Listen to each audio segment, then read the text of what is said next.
Alors, étude du texte du poème Petite chanson du grand serpent de mer de Jean-Luc Moreau.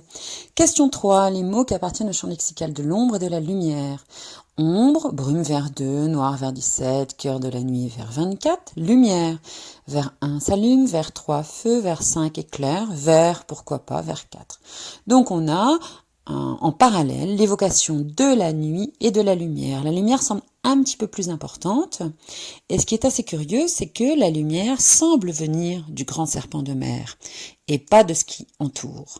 Question 4. Le terme qui permet de personnifier l'océan est bien sûr noir géant vers 17.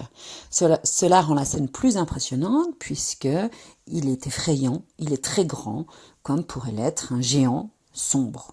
Voilà. Deuxième partie du travail. Vous aviez la question 5, 6, 7, 8.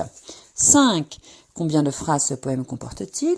Une seule phrase. Le poème est constitué d'une phrase unique. Il comporte 8 strophes.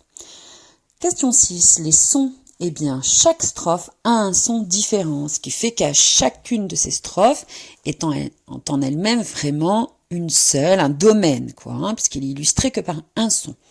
Question 7. Une consonne est répétée 4 fois dans la 5e strophe. Eh bien, on a dans la 5e strophe le son V. Navire, vin, vire, chavire. Ça peut reproduire le son du vent, le son des vagues. Ça a un but, ça donne le sentiment que quelque chose est en train de s'agiter. C'est comme ça d'ailleurs qu'on fait le son du vent, souvent.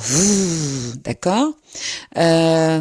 Oui, vous avez apprécié mon imitation du vent, je le sais.